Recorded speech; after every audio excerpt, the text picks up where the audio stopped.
For coming to today's wonderful workshop. It's not a presentation, it's a workshop, so we have to expend energy and This is Fiona. It's my absolute pleasure having being asked to introduce her, and Fiona will tell us lots about herself. And it's a very important topic called promoting harassment awareness in the classroom.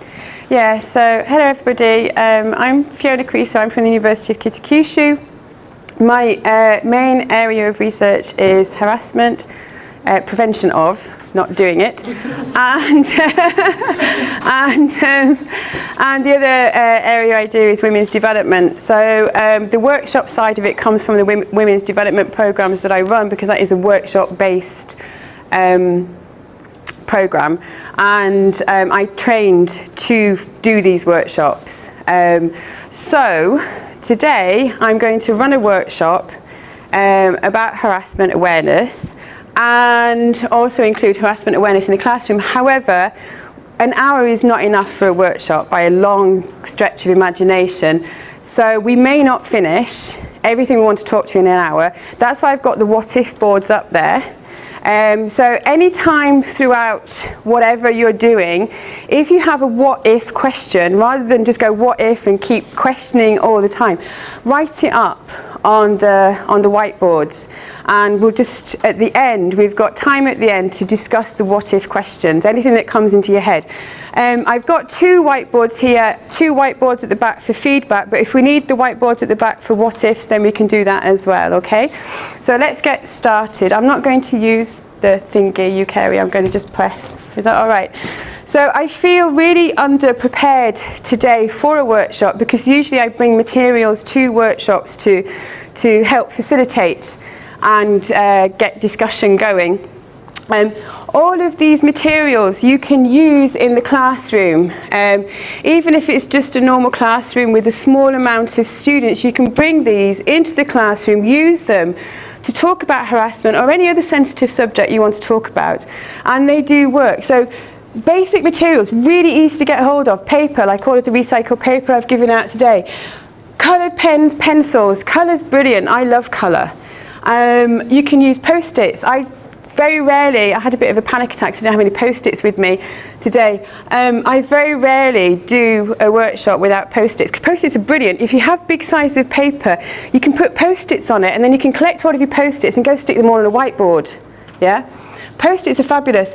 Now, static electric paper sheet thingies, I don't know what the official name is, but I will find out and I'll send it out and I can disseminate the information. But these things are brilliant. They come in rolls, right? I know. They come in rolls, and it's static electricity, because you stick it near your hair, it all sticks up, which is really great fun when you're doing workshops. And what you can do is, now here's its ace, it's just like, oh, hello. And you can stick them on the walls. And you can stick them on whiteboards, and they're like mini whiteboards, so you can write on them with a normal whiteboard pen. And what you can do is, you can either erase it and use it again, but if you want the data for your own research, you just simply take down the static electricity thingy paper thing, and you can roll it up, and that's it. You've got your data there. So they are fabulous. I will find out what you call them in Japanese, and they come in rolls, and they're brilliant, and they are really good fun as well, because you can get the students to do all the static hair stuff. So really cool. So they're the really basic stuff that don't cost that much money, that you can buy and you can use with students very easily. The more specialised stuff, and I've got photographs of these, are ThinkWave reflection cards, question bank action learning centre cards. I have these here. I haven't used them in any workshops yet that I do, because in the Women's Development workshop, it's bilingual, so we have to change all of these into Japanese, and we haven't had time yet. But feel free to take a look at them if you want, anytime during this session. And then we've got Design Express Pack cards. Now these are reflection cards, and I've got photographs of them. There you go. Now, the reason I haven't bought these today is because we're actually running a Springboard Women's Development workshop in next 2 weeks' time in Fukuoka, and we have a Springboard box, and I didn't want to take them out of the Springboard box because I'm so ditzy, I'm kind of scared that I wouldn't put them back in, and that would be a bit of a disaster for us for Springboard. But these are basically cards that have got pictures on them, and what you do is you just chuck them out. Well, I chuck them out, but I've discovered that Japanese students like to put them really nice and neatly in order. No matter what I do, like everyone just puts them really nicely in order. You chuck them out, and then you ask a question, and then you pick up the picture that you think you can, that kind of springs out at you, that you immediately identify that picture with the question that's being asked. Now, for example, I was at Leeds University last year, and I was in a facilitator's workshop to facilitate another workshop, and they did this, and they threw out these cards, and it was like, how do you feel about work at the moment? And there was a picture of Lady Godiva on a horse, and I picked it up, not realising that I had to explain why I had chosen Lady Godiva on a horse. And I was like, oh, okay. So we got in our groups, and I was the facilitator, so I had to go first, and I was like, oh, I'm a little bit embarrassed, but I immediately picked this picture and I put it out there of Lady Godiva on a horse, and they were like, okay. And I said, well, I've just been promoted, and so I feel I'm on an elevated position, but I also feel quite naked because I'm also a little bit nervous because I don't know what's expected of me, and I don't really know what I'm supposed to do because I've literally only just been promoted like a week before or whatever. So that is how I interpreted that card. Now, it's really easy for me to do this because I'm so used to using visual aids. So I can look at these cards and I can just pick out pictures for anything. However, my Japanese colleague on Springboard, when I first said, let's put this into this, she said, you know, like Japanese people aren't used to having all of this like sensory stuff thrown at them in a classroom or in a workshop style, so they may find it quite difficult. So I have been like doing it sporadically in my classrooms, and it does need a little bit of explanation, but seriously, as soon as they get started, it's really cool. I did it in a part-time, so I work part-time in a Kogyo Daigaku, which is in English. Engineering, yeah, there you go. We had this problem the other day, and they're very shy young men who find it very difficult to speak. And I just did an introduction thing, and I threw the cards out, and instead of asking like, why do you want to learn English, and the usual answer is, oh, because it's a tool for communication, I just said, so what's your image of English language learning? And just threw the cards out, and they obviously put them in nice order. And this one young man, he picked up this picture of an egg, that a hammer had just hit the egg, and he said, oh, you speak English, you come out of your shell. And I was like getting all emotional in this class. I was like, that is an amazing, really profound thing for this young man to say, because they don't normally would ever say anything like that. And I was like, you know, anyway, if you can get hold of these, I've put up the website there. If anybody wants to contact me, you can do. They are really expensive because they are designed for workshop use, and they do cost a lot of money. So you may have to have access to some kind of budget to get them. That's why I put them down as specialised things. And now everyone got really excited, and everyone's like, it costs money. Yeah, I'm going to say sorry because I'm British. Sorry, even though it's not my fault, I don't do the marketing for these. Moving on very quickly to Play-Doh. Play-Doh's not that expensive. Now, I went to a feminist workshop on feminist. I went to a workshop on feminist pedagogy. It was like a full day, and the keynote speaker was from Westminster University, and she was a keynote speaker, and we sat around this table. All the tables were like in circles, didn't know anybody, and there was Play-Doh just stuck right back smack bang in the middle of the table, and everyone was like going, Play-Doh, okay. And this keynote speaker, she came on, she goes, right, for 45 minutes you're going to build a model of this, and it was like 3 questions about feminist pedagogy. It was like, what is feminist pedagogy to you, blah blah blah. And I'm sitting there, I'm thinking, I have no idea what feminist pedagogy is. I've got no idea what it means, blah, blah, blah. And I'm sitting there and I open up this Play-Doh thing and we're all sitting there like rolling little balls out. And I just said, you know what? I said, I have no idea what feminist pedagogy is really. And they all said, no, neither do we. And we started to, from there, we made this model and it was fabulous. And these are examples of models that I did in a Mogijugyo model class for mature students. And I persuaded the university to let me do this type of class. And I know that they were kind of like, really? And I asked them to pay for the Play-Doh, which kind of created a whole crisis all of its own. It was like, you're the first person that's ever asked for money for materials and Play-Doh. And I was like, come on, no, really, it's a feminist thing. And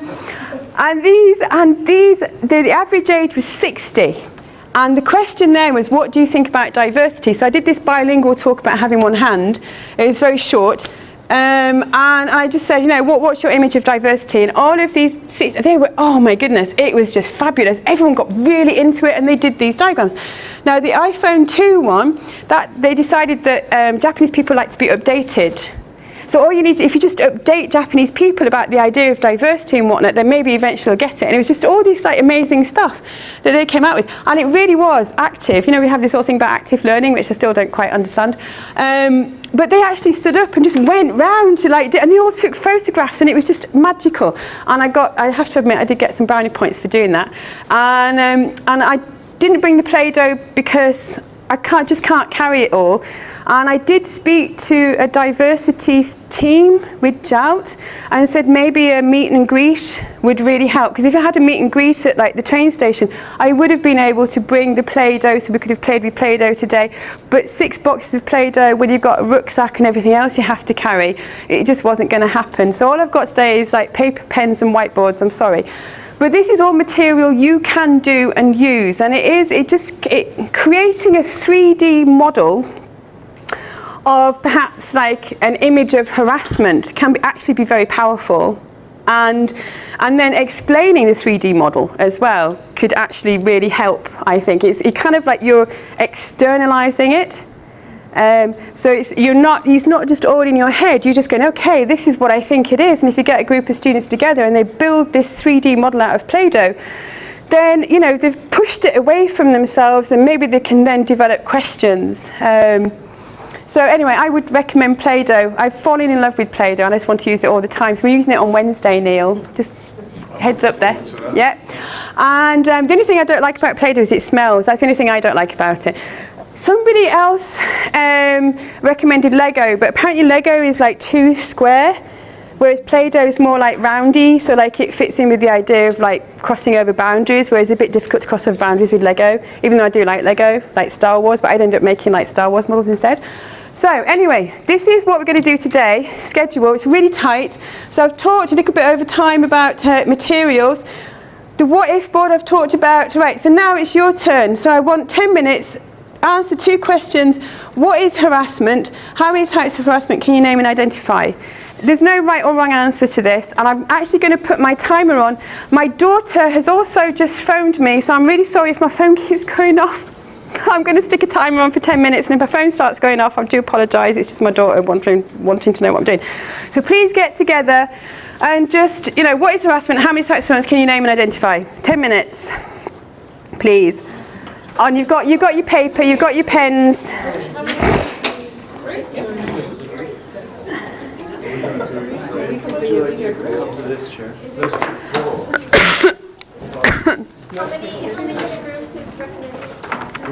Maybe 4. 4 is a good number. 3, 4, I don't mind. Not 10. Just do some brainstorming together. Yes.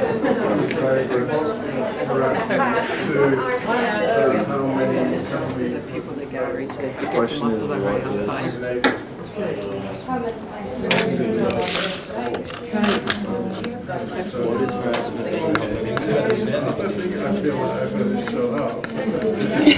Neil, are you causing trouble already?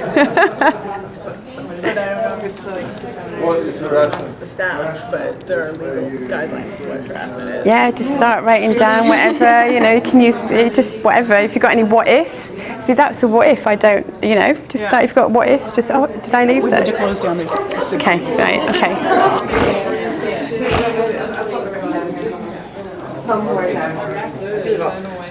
Soggy harassment. There you go, yeah, do it. Yeah. It's soggy. I know, soggy, but it's Not soggy. not soggy. Soggy harassment. It's all recorded. Maternity. Also important. I mean, if there is a person who is super. And please remember to use the what if boards if you have any what ifs. I think that's a fine line. One or two S's. Doesn't matter. Don't worry about spelling, it's not an English test. You know. Yes.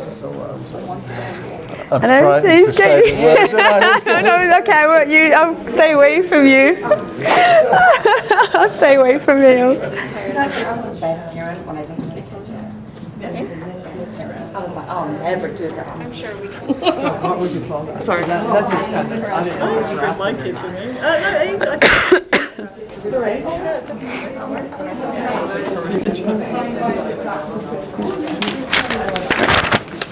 Never been there, never done that. Parental harassment. We have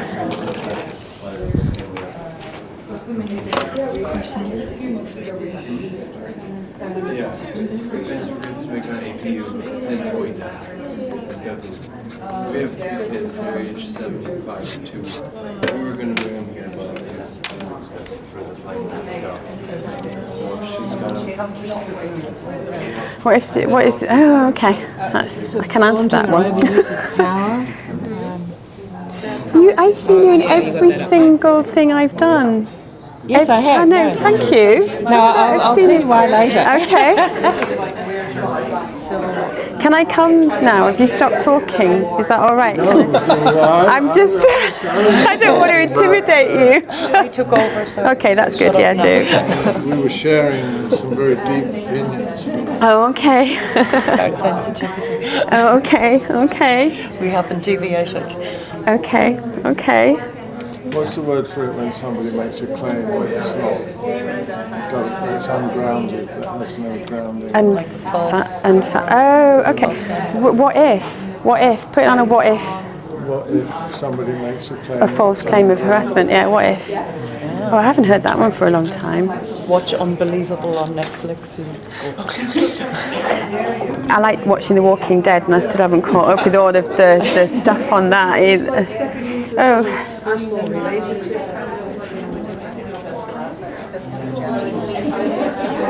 We're listening up. I've written it in code, can you understand? We're getting feedback anyway, so don't worry about it, it's alright. At least it's not really invisible writing. Then we'd have to do like Harry Potter style stuff.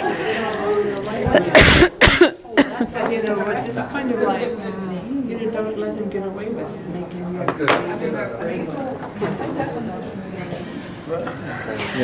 We've actually only been going for 5 minutes, but I did go over time. Do you want to still keep going, or are you okay? What do you think? Are you still discussing? Okay, we'll keep discussing. It's fine. I'm not going to stop. Okay. Okay. Oh, right, you're doing that one. Oh, you know it all. You know it all.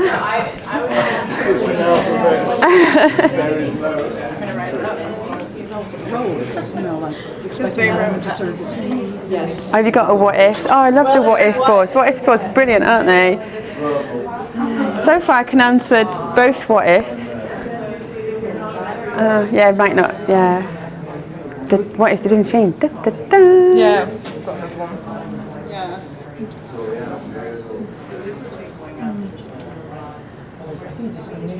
Oh, yeah.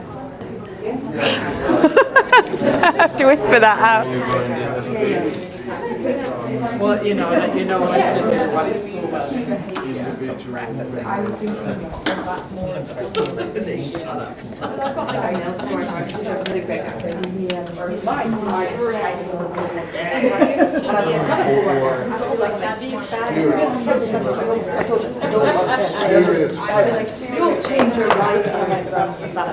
Yeah, I had something like that. How about body shaming? For sure, definitely. If they always customize English mistakes, I'm also Are we doing good? Are we? I guess so. Okay. Okay. Okay, great. Trying to. Intentionality. Okay.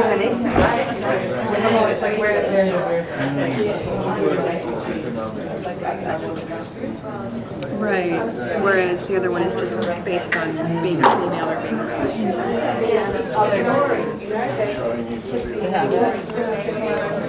Okay, I'm going to stop slightly early because I went over time when I was talking, and it seems like everybody's got lots of ideas anyway. So we've got 5 minutes feedback, so I'm going to stick the 5 minutes thing on. We just randomly start volunteers. Now, one important thing about any kind of like harassment workshop, basically any workshop I do with personal stuff, is only share what you want to share. Never feel forced to share anything you don't want to share. So I'm going to ask like volunteers, and if oh, there you are. Area and Neil, if you can take a whiteboard each and just do that would be lovely. Thank you. So let's start with whoever wants to go first. Which group? Da, da, da. This is where we all become students and go, I'm not going to do anything, I'm not going to say anything. Okay, you got. Tell you one thing, or do you want to? Well, just start like doing a, what do you say in English, matome, like a summary or whatever, just like quick feedback. 5 minutes for the whole room, so be very quick. Kinds of harassment? Well, Say 3 each. Okay. So how do we distinguish between the two whiteboards? No, we can just start on that whiteboard and just carry on that whiteboard, because I'm presuming that most types of harassment will come up. So we'll start with types of harassment first, and then we'll start with what is harassment, then we'll finish with what is harassment. So types of harassment. So here's some types of and then what is, Neil, what is harassment? You can write what is harassment. Sorry, what did you say? Gender role harassment. Gender role harassment, okay. Yeah, so like,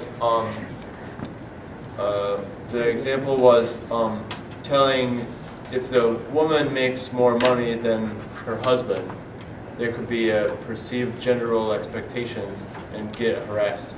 Okay. That you should conform to the traditional. Okay, next, anything? Just pick 3, I guess. Sexual harassment, power harassment, maternity harassment, okay. Maternity. Okay, then this. And we have an academic harassment. Academic harassment.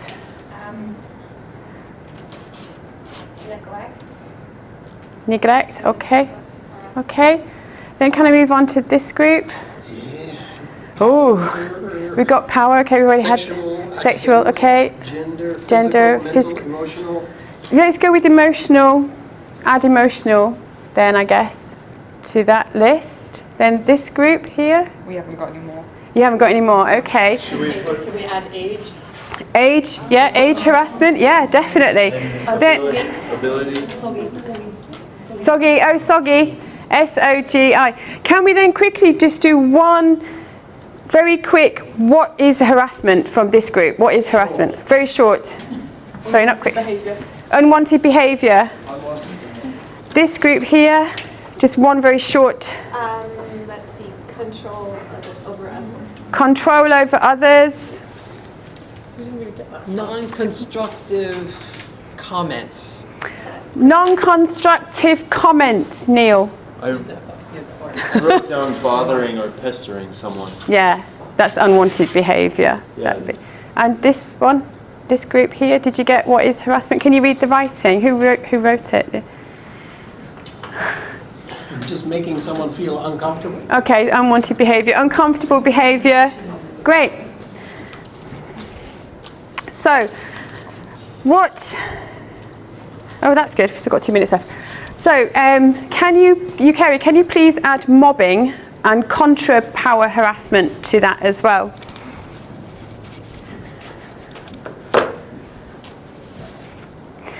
And Neil, can you add unwelcome behaviour as well as unwanted? Yeah. Contra power. Yeah. Okay. So, sex, power, harassment. Power harassment is mainly, yeah, sex harassment, that's fine.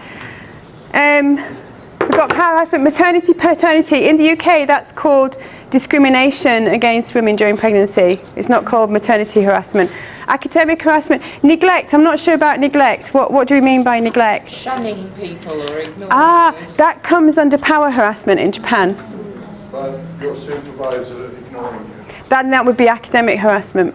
So once women become mothers after pregnancy, what is that called? That maternity harassment does also cover part of the childcare cover as well. Very quickly about mobbing and emotional harassment. I'm just going to pause the time. Mobbing is group bullying, and it's a form of harassment. So it's whereby you have one main person who does the bullying, and they kind of gather other people around them because the other people get so afraid that they will be the next target. And the person who is mobbed is the person who is seen perhaps as the aggressor, because as the behaviour gets more prolific, then the person may react to situations rather than responding to them, so they might get aggressive, they might become angry. It's actually quite prolific. It's more prolific than you think. If you want to know more about mobbing, please do contact me, because it's something that people don't know about, but it happens. And it's something that I do know quite a lot about, because I've done quite a lot of research on it. Contra power harassment is something I have heard a lot of yesterday. And this is where students harass faculty, or students harass teachers in schools, and boys will harass female teachers even though they're young boys. Why do they do this? It's because they have the power from society to say that they can then say whatever they want to the female teacher. And students, so it's all about, even though that's what it's called, contra power. So even though structurally, organisationally, the power is the teacher's more powerful structurally than the students, but society allows this behaviour from the young men to the teacher. And it's very difficult for a teacher to say, well, actually, this is wrong.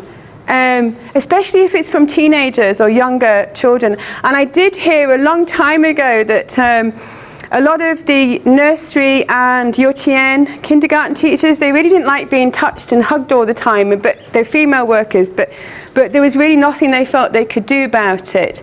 So whether that's harassment, I don't know, but I did hear about this many years ago. So if you want to know more about contra power harassment, I can get hold of articles for you and give you articles. A lot has been written about this. What is harassment? Yeah, unwanted behaviour, unwelcome behaviour, control over others, non-constructive comments, making someone uncomfortable. So the thing here is that harassment is how you feel, okay? It's not the intent of the person. We don't care about the intent of the person who's doing it. It's how you feel yourself. If it's unwanted, if it's unwelcome, it is a form of harassment, okay? We've got lots of what ifs. We're not looking at the what ifs now. So my next question is, how do you think you can promote harassment awareness in the classroom? Do's and don'ts. I'll give you 10 minutes for that as well. Are you ready? Yeah, you can sit down now. Thank you. So where do you teach?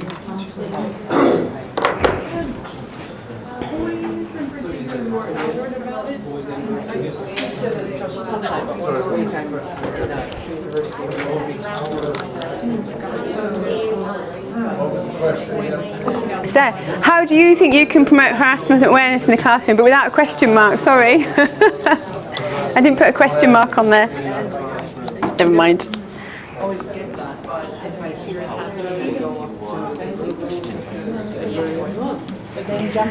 So please feel free to use some colours. I'm going to put colours on tables. I like colours. There you go. Have some colours. Colours are good. Have a highlighter pen as well. There you go. Don't say I don't do anything. Have some colours.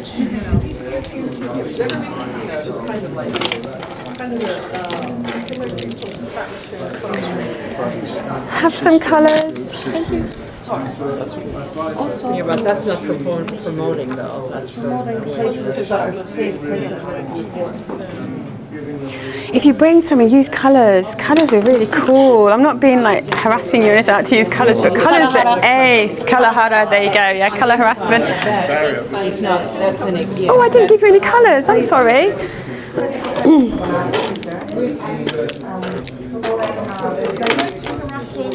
Please use colours. Yeah, just no tolerance. Please use colours. Colours are great. Colours are great. Colours are great. Well, it's a way yeah, it is. But it's a way to encourage students to think of colours in different situations. Colours are fabulous. So there you go. Yeah, pink's ace. I like pink. That's a bit weird. Yeah, I know, sorry. No, you wrote last time, so why did you get someone else to write this time? I don't know. Delegate, yeah, delegate. Use colours. If you have any more what ifs, please write the what ifs on the whiteboards.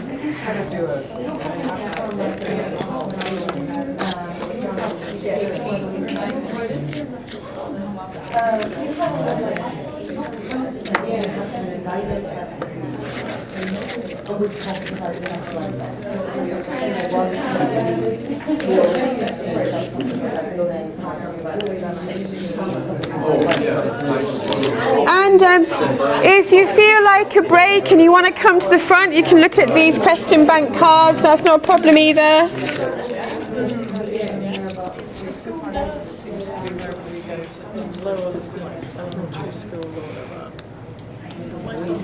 If you see an admin in a story or something.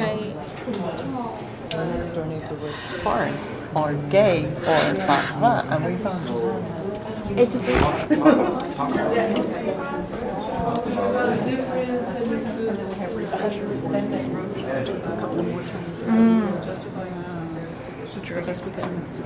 You're using colour.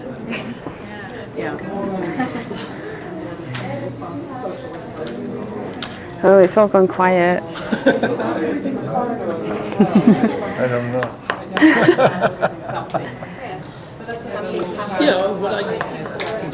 I don't teach classes that are so open. We've got I teach a TOEIC class. Oh, that's right. And I've got English for presentation class, but I mean, this You're not going to make year, your own material.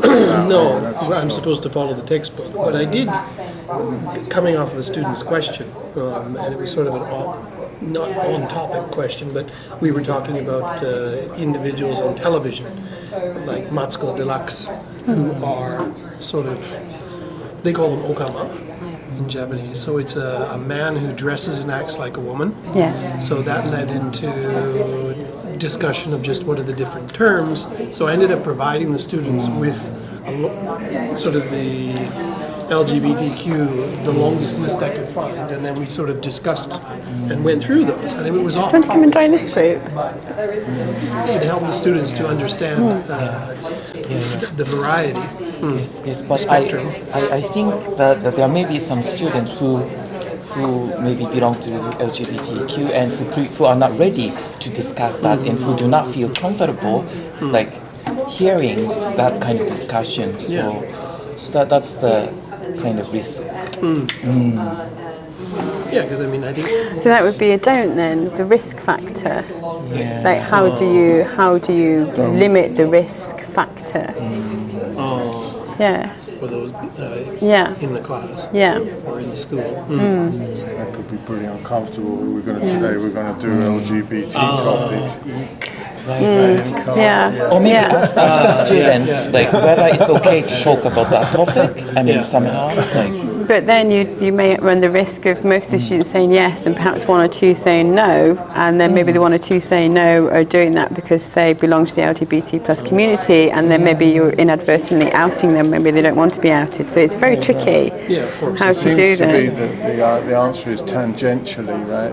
Don't know what that means. Well, coming in from a tangent, you know, Okay. like if you get the opportunity, like your example with the he marriage thing, that's a tangential mention of some issues. Yeah, so it's like normalising it, right? Not Well, even stream of discussions what about you were family, talking about. the different kinds of It family. seems to be like It's that. it's a conversation I've had with my own are daughters. coming in from sort of Just to show them left that field. there is put no it that one way, kind right? of family. From left field. Thank you. Yes, I understand that. Tangentially. No, that's never going to happen. That's never going to happen. Whenever we give presentations, that's the word you're going to pronounce. So think about it from a harassment point of view then. So what you've said about families, etc., is great. But it could make someone uncomfortable. It could do, but then that would be something that you put in a what if. I know. Right? So why don't you write a what if?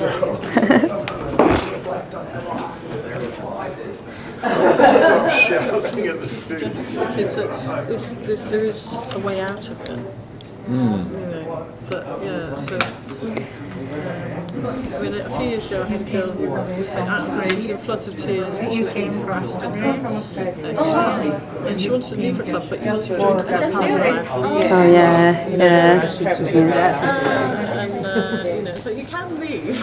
But our survey has shown that the club activities are the second most prolific place where harassment actually happens. That's what is the second most prolific for club activities. What's the first? Accommodation. What was the first? Part-time jobs. There you go, part-time jobs. Oh, Neil. I need to drag Neil. Yeah, thank you. Yeah, there you go. I saw it this morning. Brilliant. Yeah. This morning. I don't just know that off the top of my head. Yeah. I wanted to come to that.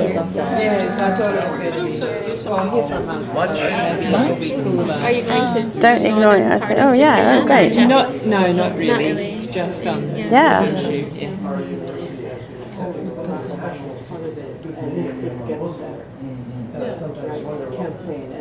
Oh, I like that. I'm trying to do that now in my university. Not, yes, it's quite difficult. Like no tolerance. But this one, not just in your own class, but if you see it, just walk straight into it and stop things if you're seeing stuff outside. Oh, YouTube TED Talks, yes, very good.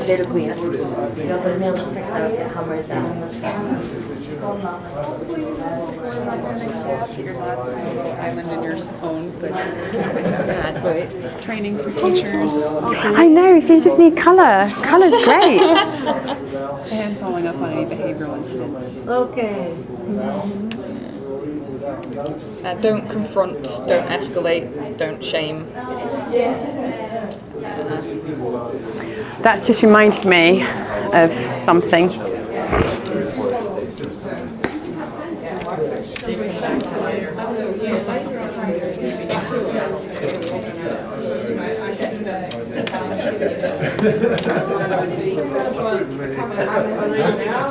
Okay, so time is actually up. We're doing really well. So now we have 10 minutes for feedback.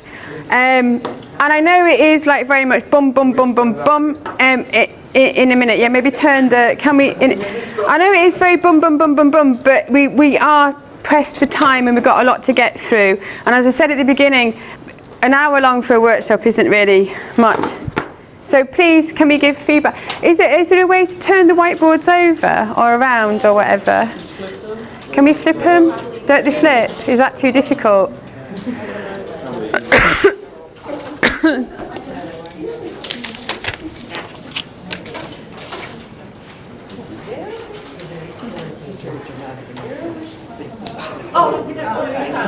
Well done. You didn't hit yourself. I would have done that.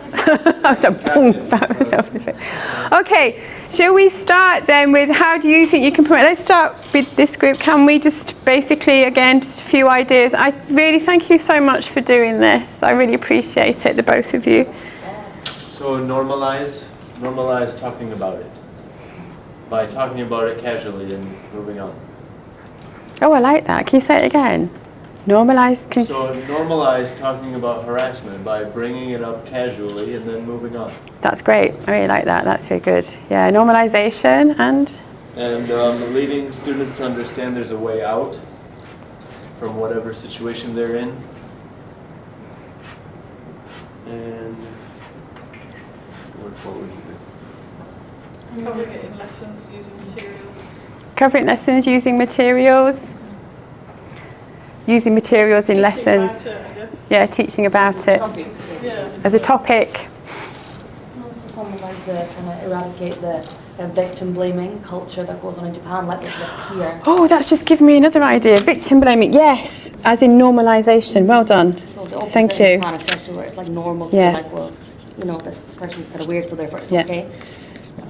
Yeah, So trying perfect. to erase that culture. Perfect. Okay, I have an example for that and normalisation together. One more. Safe spaces for Safe spaces, Neil, safe spaces. Yay, we like safe spaces. That's perfect, thank you so much. This group, would you, just a few? Stressing the importance of inclusion. Inclusion, great. And No tolerance. no tolerance. Yes.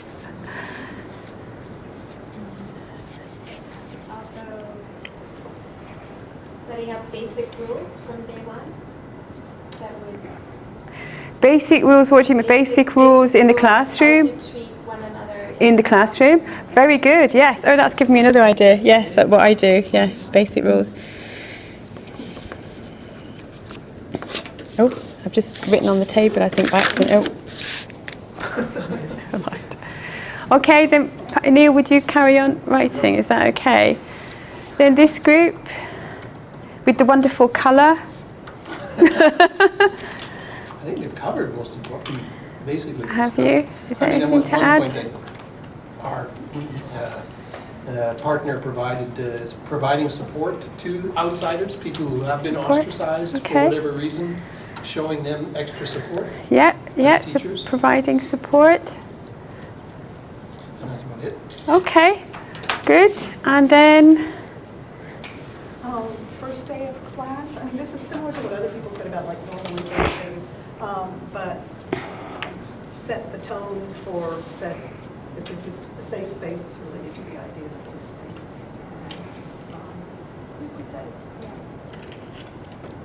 And establish, that this is a safe space.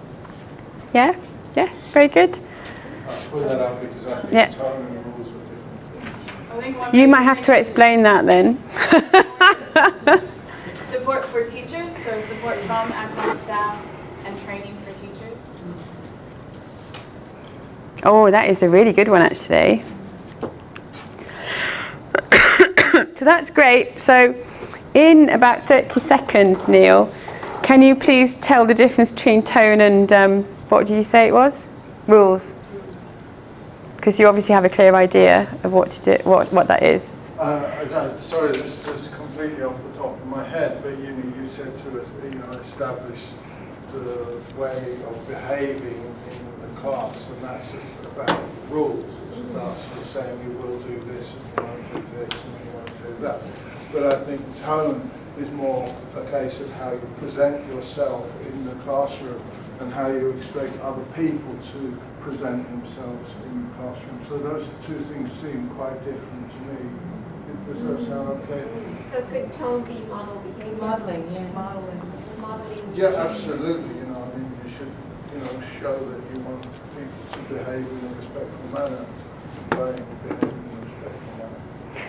Thank you very much. That's brilliant. So materials. Maybe you think, crikey, where do we get materials from about sexual harassment in the classroom? Bridget Jones.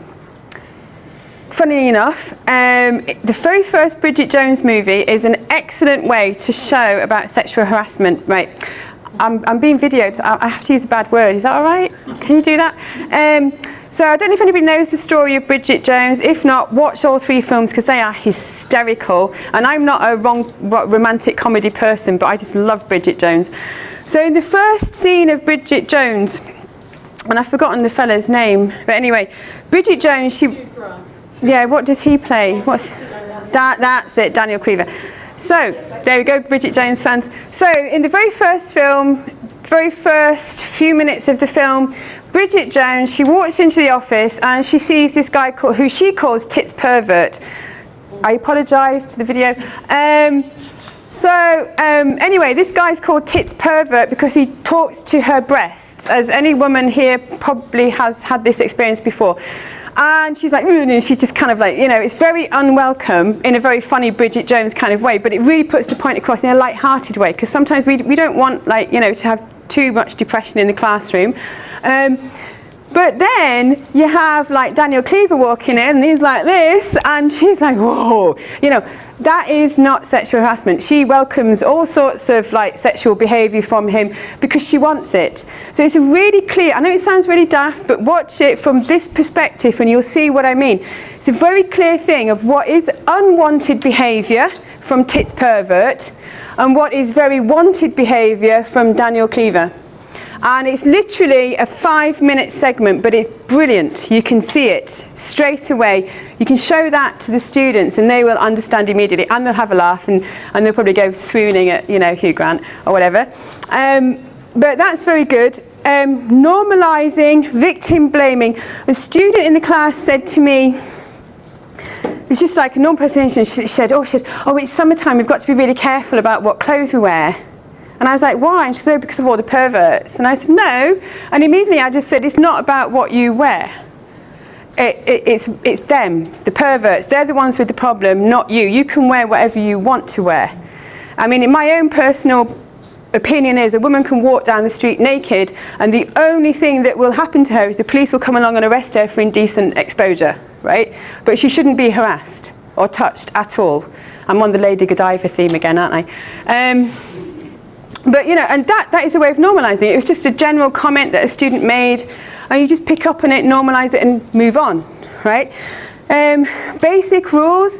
I have these basic rules in my class where I just say, but I don't really have that many rules. Am I allowed to say that in front of video as well?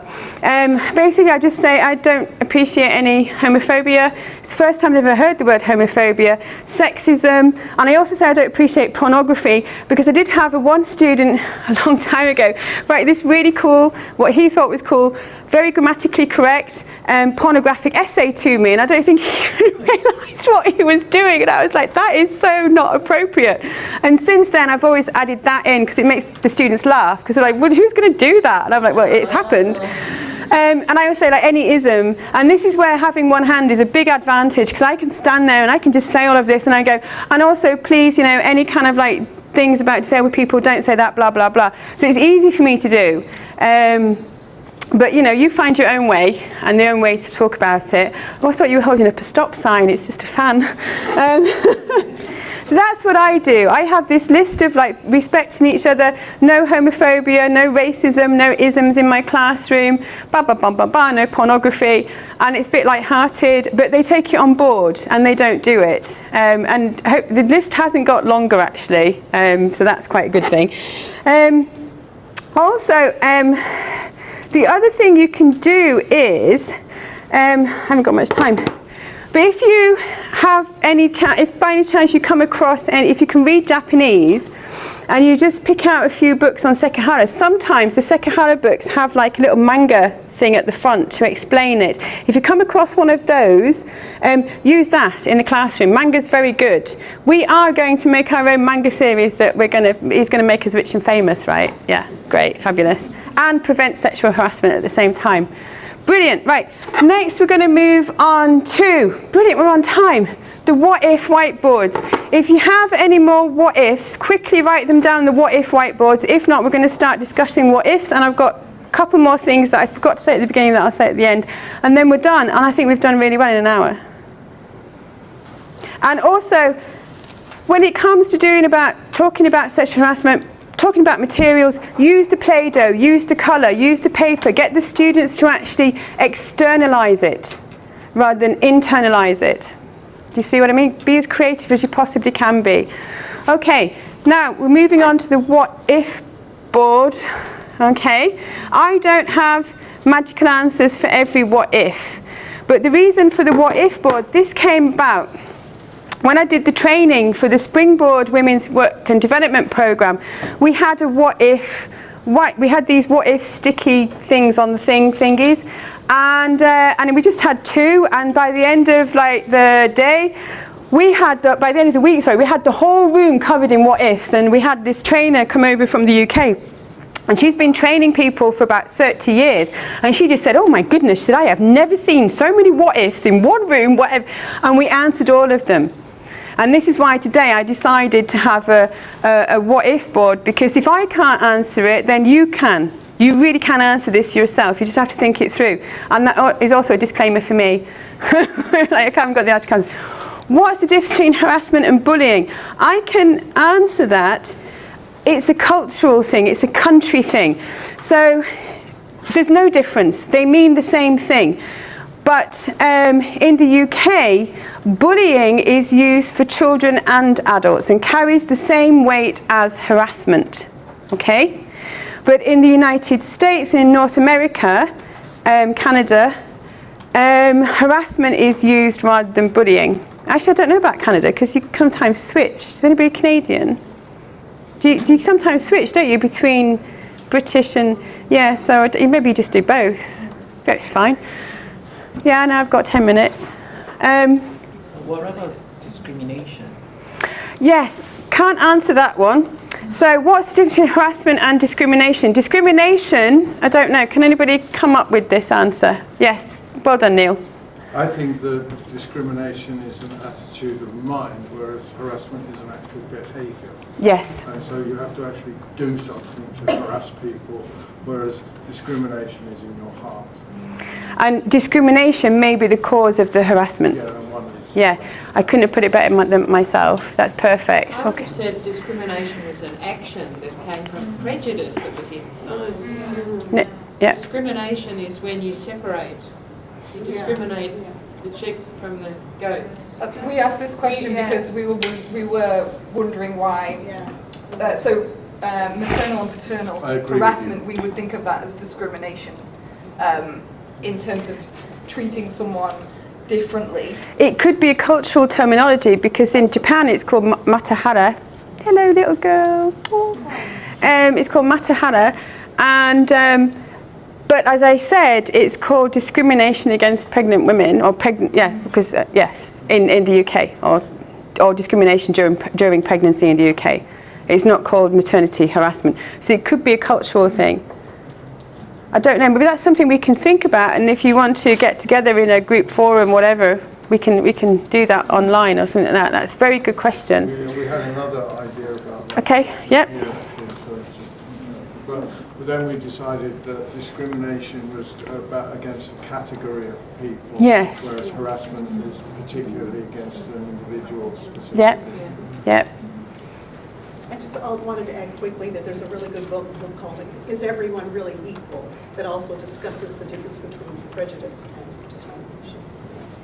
Well, that brings equity into it, because equity is the celebration of understanding that we're not all equal, but we need to support each other.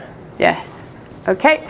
Then, is harassment always personal? It can be either or both. So you can have institutional harassment, and this means that the structures provide absolutely no support for a certain group or whatever. Or, for example, take women, hostile environment harassment. If the institution actively supports, or even non-actively supports a hostile environment, then it's not going to be comfortable for women to work in, and it's going to, encourage harassment. Okay.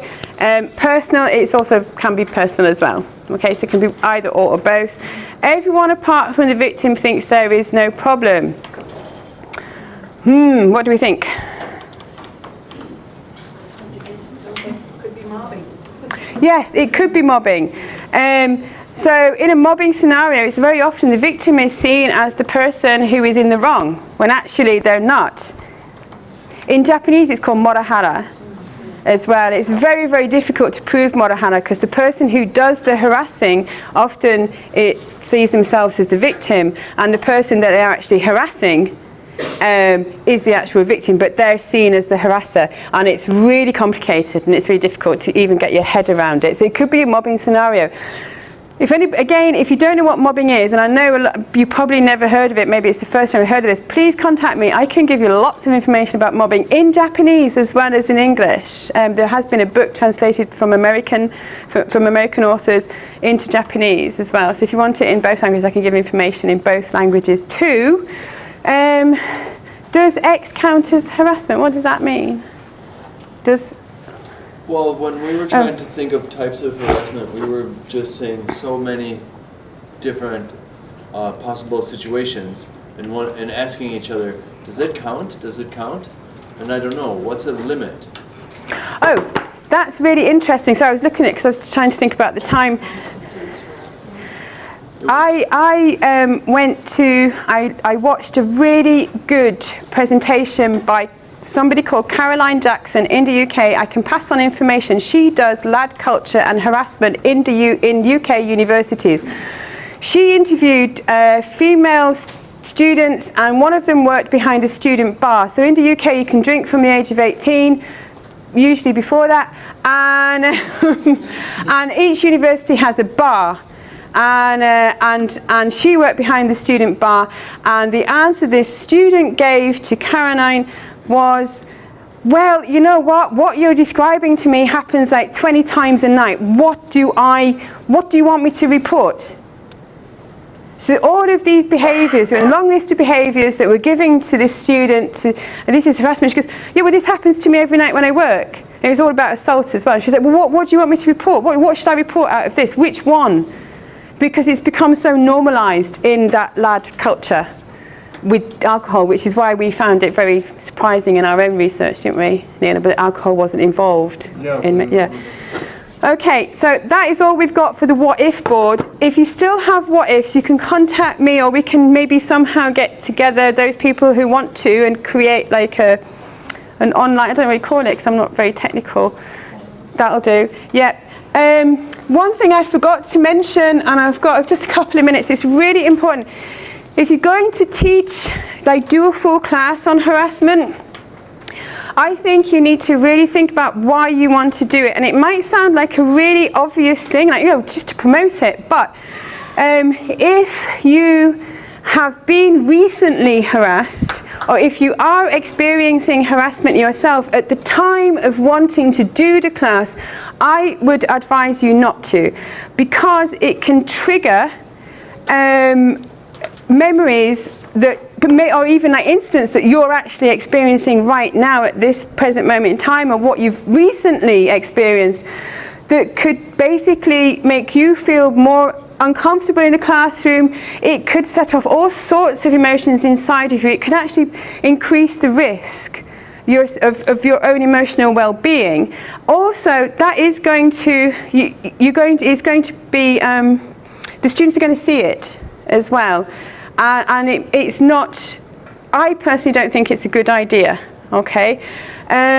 Also, I don't think it's also a good idea to directly ask students if they have been harassed or not. That is something that you just really shouldn't do. Also, I would say if a student comes to you and says they're being harassed, don't try to counsel them yourselves, unless you're a professionally trained counsellor. But if you're not, direct them to the student support or find out outside counselling services. Now, most student support services worth their salt in the university will have outside information as well as inside information. Or you can go down yourself to the student support and ask them. Yeah? Neil and I know a few support places as well, don't we? We've discovered so we can help out too if you want to support places yourself outside. But I would advise not trying to counsel the student yourself, because that is just an area that is so dangerous to do. You need to protect yourself as well as the student, and just point them in the right direction. By all means, follow up. and just double check how they're doing, but don't try to counsel them yourselves. And that was it. Oh, we finished on time. Yay, we did it. I hope you found it informative and helpful. I did, I really enjoyed myself, and I hope you really did as well. Ta-da! And you're very welcome to contact me about anything.